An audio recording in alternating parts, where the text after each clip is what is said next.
Hello student, आज हम chapter number 8 income determination and multiplier को यहाँ पर समझने जा रहे हैं। इस चैप्टर में हमें ये समझना है कि फुल एम्प्लॉयमेंट इक्विलिब्रियम एक देश की इकोनॉमी में हम कैसे एस्टेब्लिश करते हैं, उसको किस तरीके से हम ये देखा जाता है कि फुल एम्प्लॉयमेंट इक्विलिब्रियम कैसे एस्टेब्लिश किया जाता है।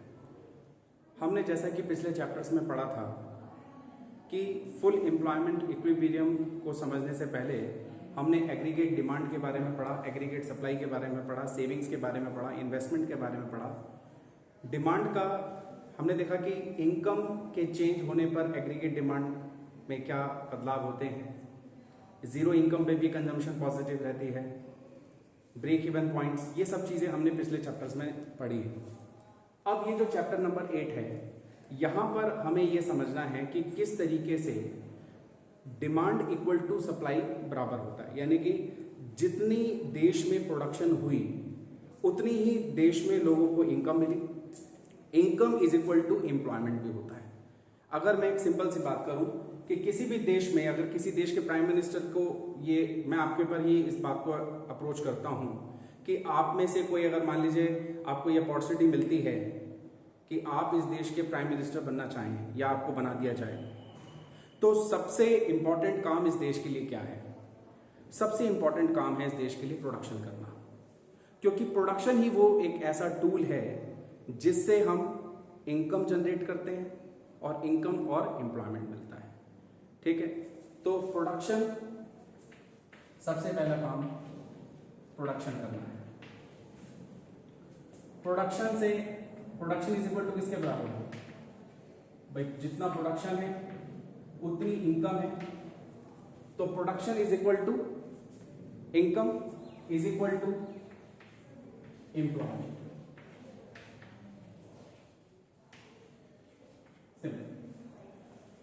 जितना प्रोडक्शन हुआ हमने उतनी ही लोगों को इनकम दी, और जितनी इनकम दी उतना ही लोगों के पास एम्प्लॉयमेंट हुआ। तो ये एक सिंपल सी बात है कि हमें प्रोडक्शन को इनकम एम्प्लॉय, यानी कि आप देश में अगर एक ऐसे दर्जे पर हैं जो इस देश की सारी चीज़ों को कंट्रोल करता है, उसको डायरेक्ट करता है, उसको मैनेज करता है, तो उस देश के प्राइम मिनिस्टर, उस देश के मुखिया के लिए सबसे इंपॉर्टेंट चीज़ क्या है? एम्प्लॉयमेंट जनरेट करना। तो एम्प्लॉयमेंट कम्स फ्रॉम प्रोडक्शन। तो एम्प्लॉयमेंट जो है वो प्रोडक्शन से आता है। प्रोडक्शन हमारे 3 सेक्टर मिलकर करते हैं, प्राइमरी, सेकेंडरी, टर्सरी। इन तीनों सेक्टर्स से मिलने वाला जितना भी आउटपुट होता है वो मेरा प्रोडक्शन में कैलकुलेट होगा। ठीक है, प्राइमरी में एग्रीकल्चर सेक्टर है, सेकेंडरी में हमारी इंडस्ट्रीज हैं, टर्सरी में हमारा सर्विस सेक्टर है। इन तीनों सेक्टर्स के अंदर में इनकम जनरेट हो रही है थ्रू द प्रोडक्शन। तो production will be equal to income equal to employment. Today हमारे पास एक वर्ल्ड इकोनॉमिक्स की अगर हम बात करें तो आज से कुछ सालों पहले पूरे वर्ल्ड में 2 स्कूल्स ऑफ इकोनॉमिक्स था। एक था क्लासिकल स्कूल ऑफ इकोनॉमिक्स, एक था modern school of economics. Classical school of economics में सेज के लॉ में यह कहा गया था कि किसी भी देश की इकोनॉमी में फुल एम्प्लॉयमेंट को स्टेब्लिश नहीं किया जा सकता। देश की इकोनॉमी यानी कि डिमांड को सप्लाई के बराबर नहीं किया जा सकता। डिमांड एंड सप्लाई दोनों एक दूसरे को किसी ना किसी तरीके से इक्वल कर लेती हैं।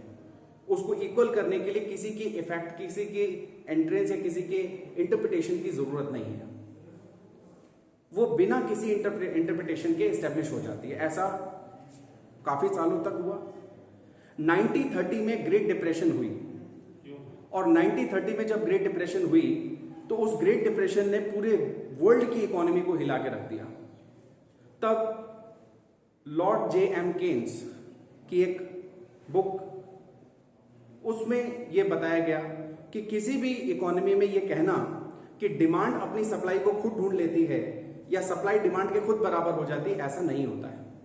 उसको बैलेंस करने के लिए, उसको इक्वल करने के लिए गवर्नमेंट का interference, reserve bank of central bank का इंटरफेरेंस होना जरूरी है। उसको बैलेंस करने के लिए एक नई अप्रोच हमें लॉर्ड जे एम केन्स के थ्रू मिली, और उस मॉडर्न इकोनॉमिस्ट की वजह से आज पूरे देश की, पूरे वर्ल्ड की इकोनॉमी की एक अच्छी पिक्चर, अंडरस्टैंडिंग पिक्चर हमारे सामने आज देखने के लिए मिली है। तो आइए आज हम इसी के बारे में चर्चा करते हैं कि किस तरीके से लॉर्ड जे एम केन्स ने इस चीज को हमें इंट्रोड्यूस किया, बताया।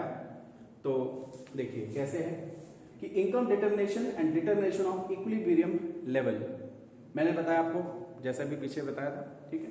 तो आइए हम बात करने जा रहे हैं कि इनकम का डिटर्मिनेशन वो कैसे होगा। तो इनकम का डिटर्मिनेशन होगा प्रोडक्शन करके, ठीक है। तो हमें क्या करना है इसको समझने के लिए, यानी कि इक्विलिब्रियम को करने के लिए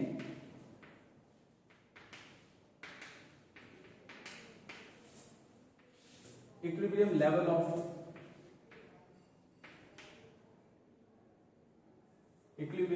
ऑफ इनकम एंड एम्प्लॉयमेंट,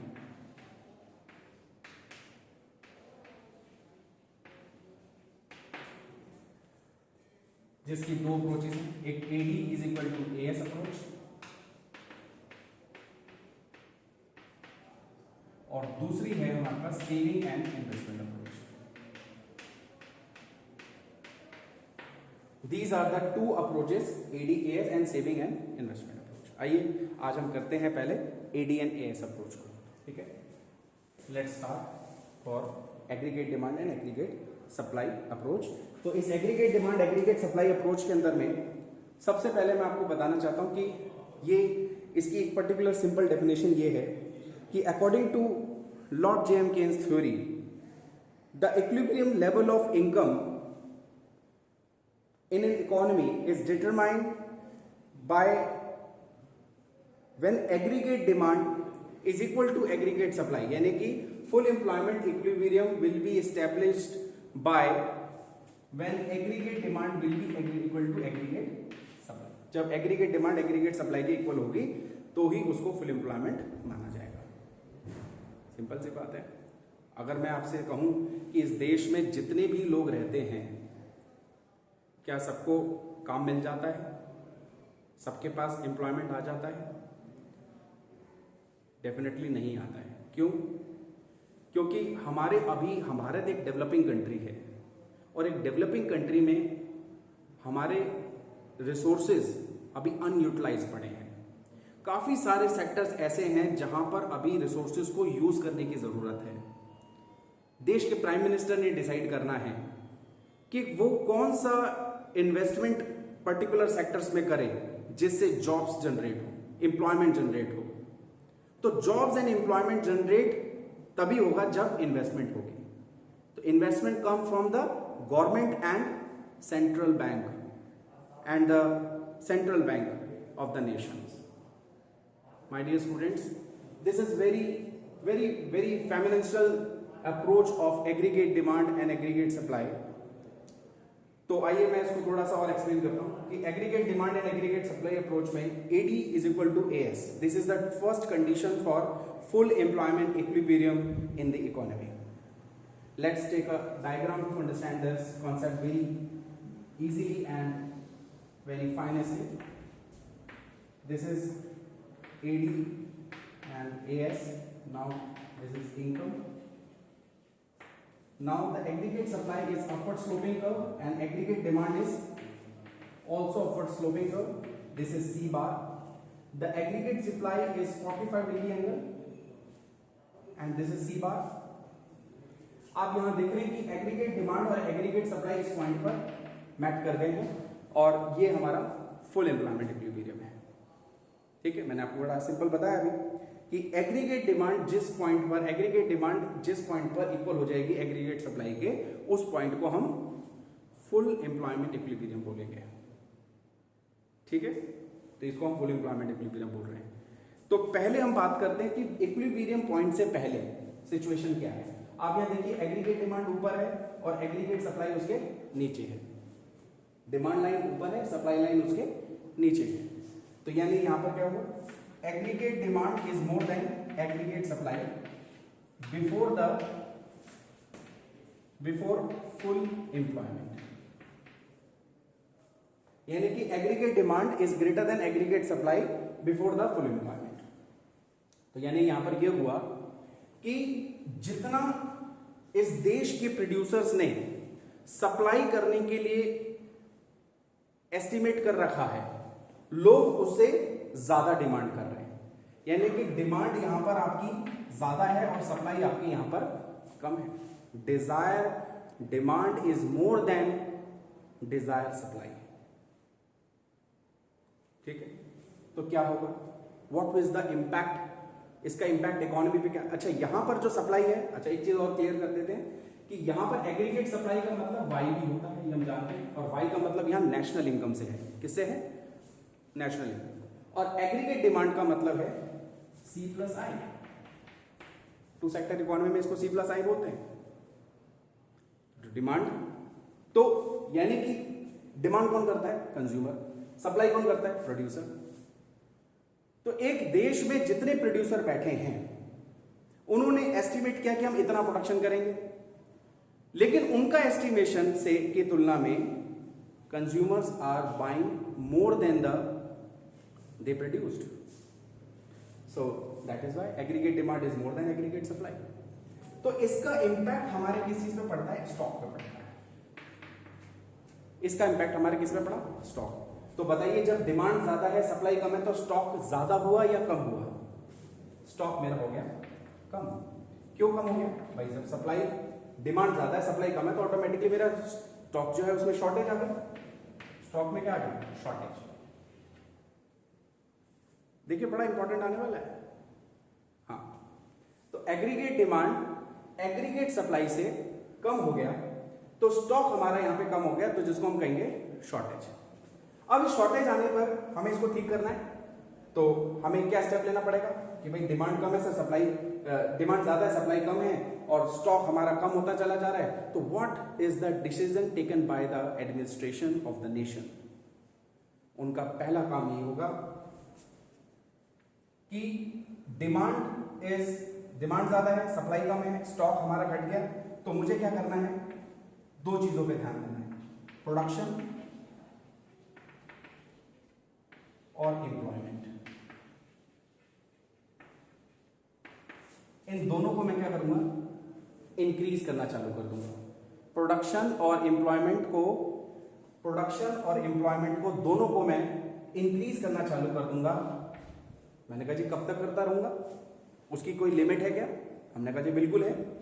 मैं प्रोडक्शन और एम्प्लॉयमेंट को तब तक इंक्रीज करता रहूंगा जब तक aggregate demand is equal to aggregate supply के बराबर ना हो जाए।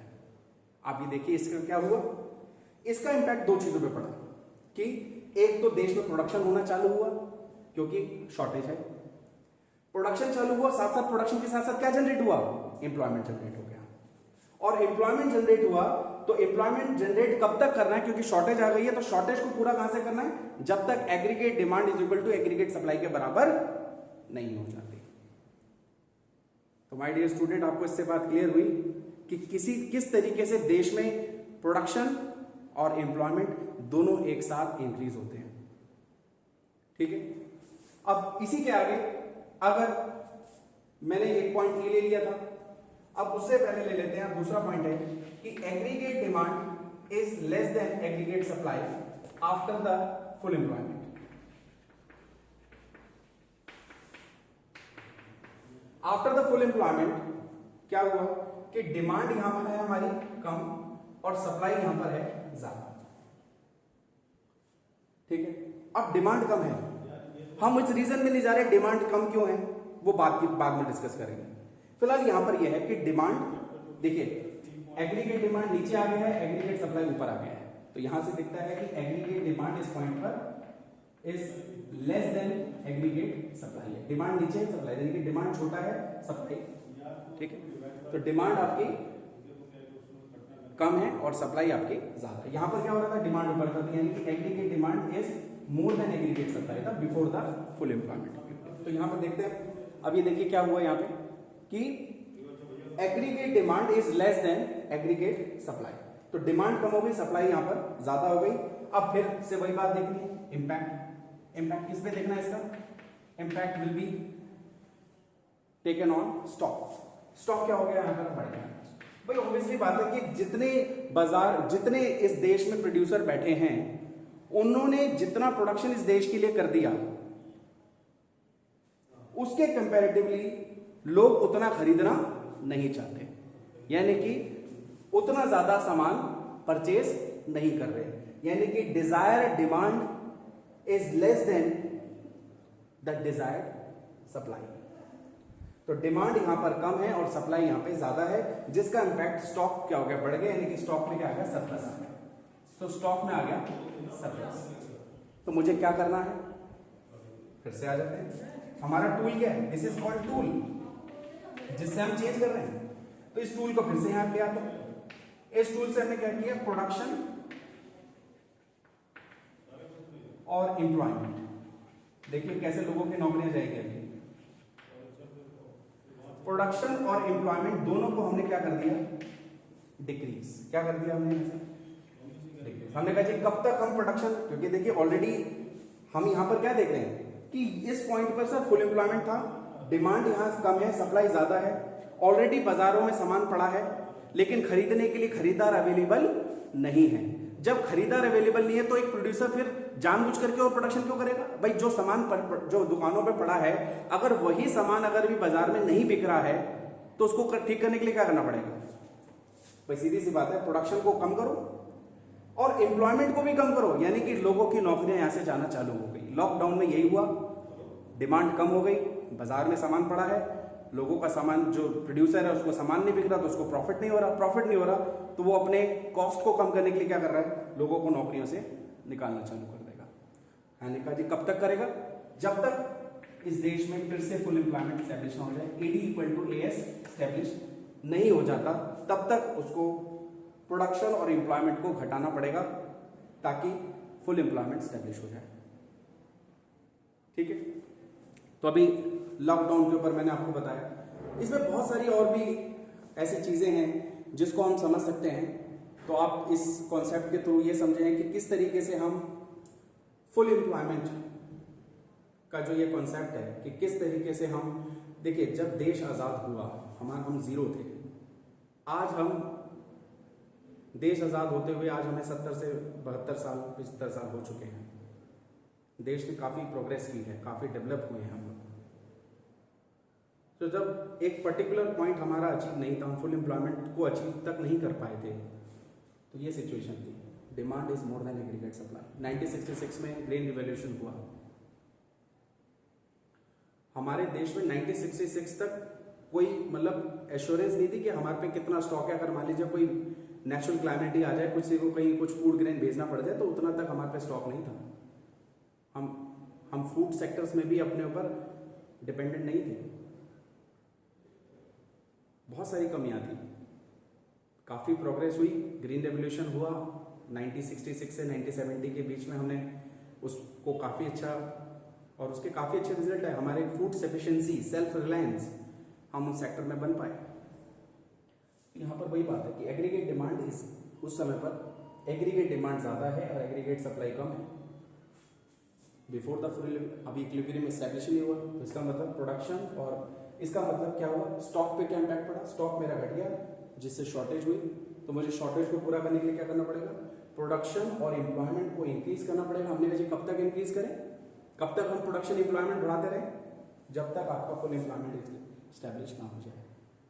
तो दोनों ही चीज़ें, हमें ना तो ज़्यादा डिमांड चाहिए और ना ही हमें कम, हमें बैलेंस चाहिए। Demand will be equal to supply. Thank you so much.